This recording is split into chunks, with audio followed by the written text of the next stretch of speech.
Hey, family. This is day 5 of our Reading Through the Bible Together in a Year series. Today we're covering Genesis chapters 18 through 20.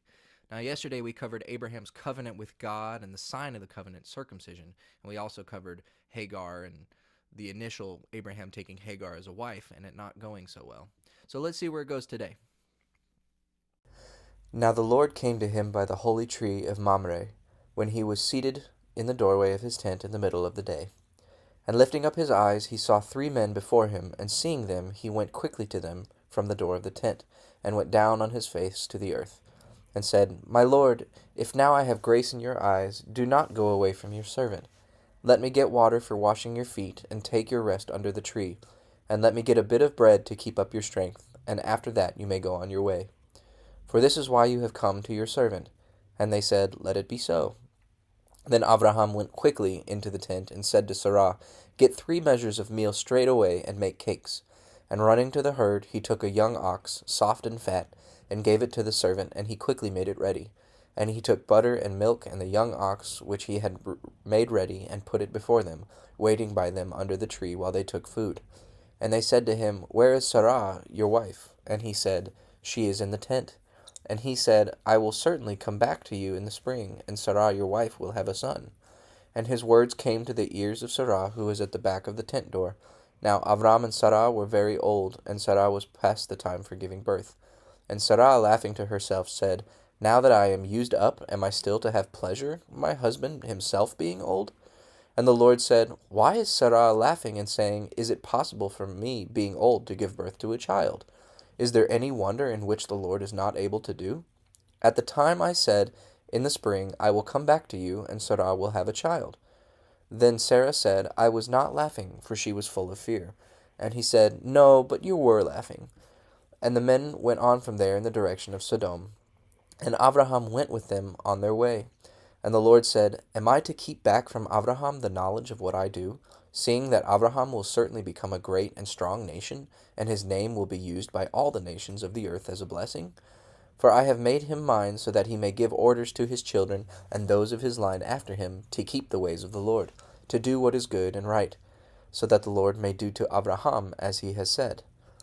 And the Lord said, Because the outcry against Sodom and Amorah is very great, and their sin is very evil, I will go down now, and see if their acts are as bad as they seem from the outcry which has come to me. And if they are not, I will see. And the men, turning from that place, went on to Sodom. But Abraham was still waiting before the Lord. And Abraham came near, and said, Will you let destruction come on the upright with the sinners? If by chance there are 50 upright men in the town, will you give the place to destruction, and not have mercy on it because of the 50 upright men? Let such a thing be far from you, to put the upright to death with the sinner. Will not the judge of all the earth do right? And the Lord said, If there are 50 upright men in the town, I will have mercy on it because of them. And Abraham answered, saying, Truly, I who am only dust have undertaken to put my thoughts before the Lord. If by chance there are 5 less than 50 upright men, will you give up all the town to destruction because of these 5? And he said, I will not give it to destruction if there are 45. And again he said to him, By chance there may be 40 there. And he said, I will not do it if there are 40.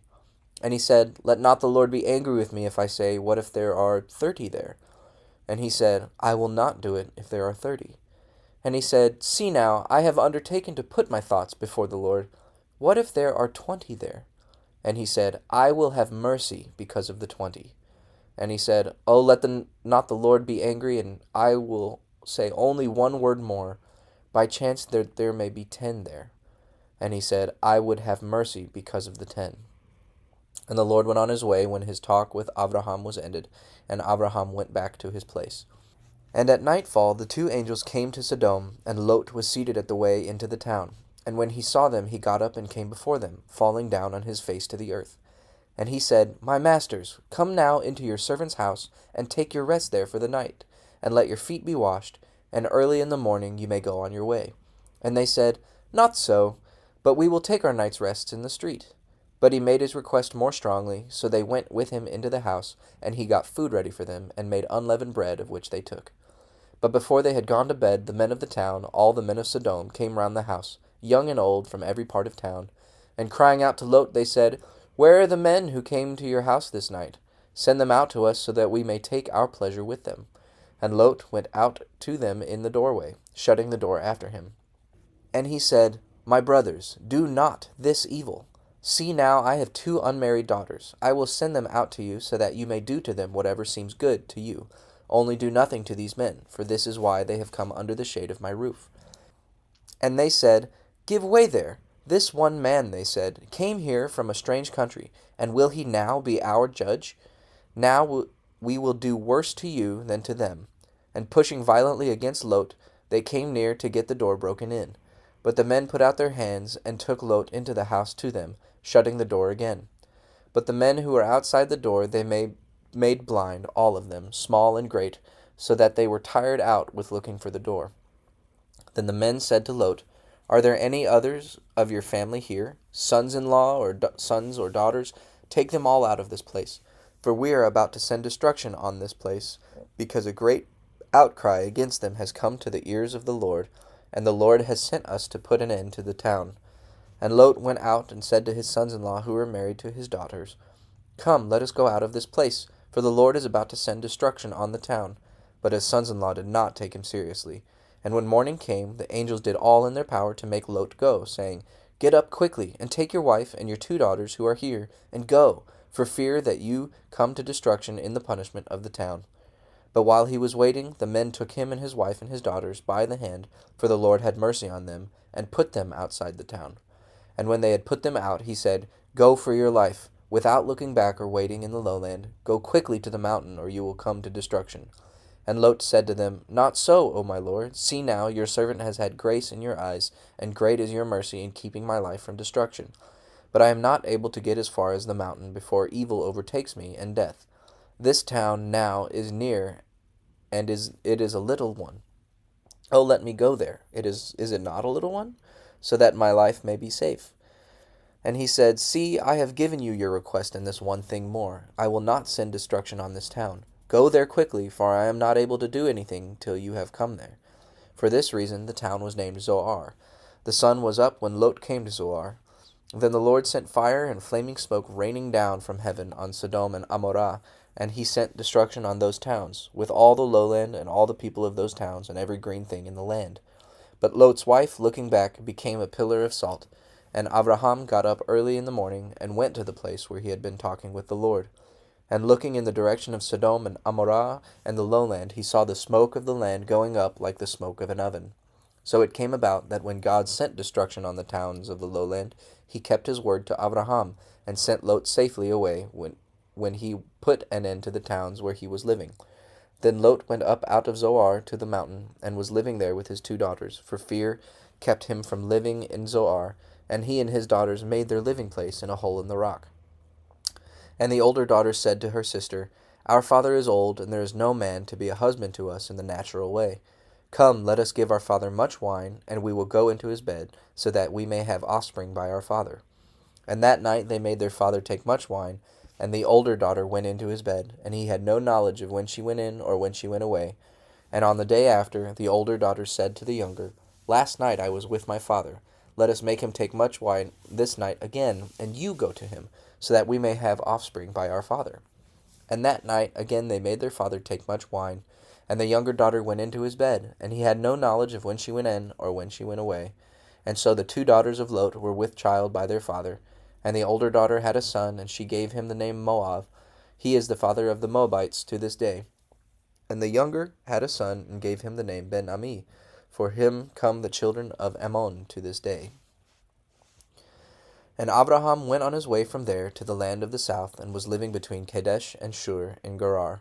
And Abraham said to Sarah his wife, She is my sister. And Abimelech king of Gerar sent and took Sarah. But God came to Abimelech in the dream in the night, and said to him, Truly you are a dead man, because of the woman whom you have taken, for she is a man's wife. Now Abimelech had not come near her, and he said, Lord, will you put to death an upright nation? Did he not say to me, She is my sister? And she herself said, He is my brother. With an upright heart and clean hands I have done this. And God said to him in the dream, I see that you have done this with an upright heart, and I have kept you from sinning against me. For this reason I did not let you come near her. So now give the man back his wife, for he is a prophet, and let him say a prayer for you, so your life may be safe. But if you do not give her back, be certain that death will come to you and to all your house. So Abimelech got up early in the morning and sent for all his servants and gave them the word of these things, and they were full of fear. Then Abimelech sent for Abraham and said, What have you done to us?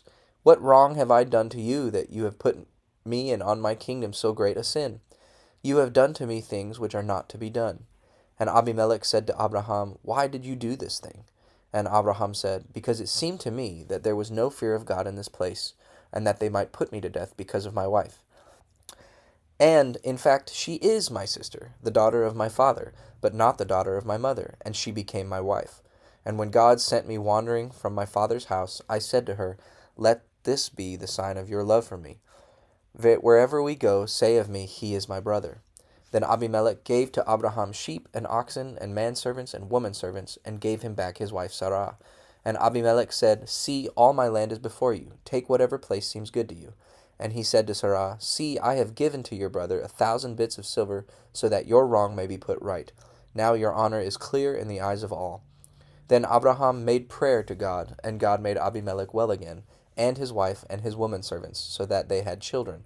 For the Lord had kept all the women of the house of Abimelech from having children, because of Sarah, Abraham's wife.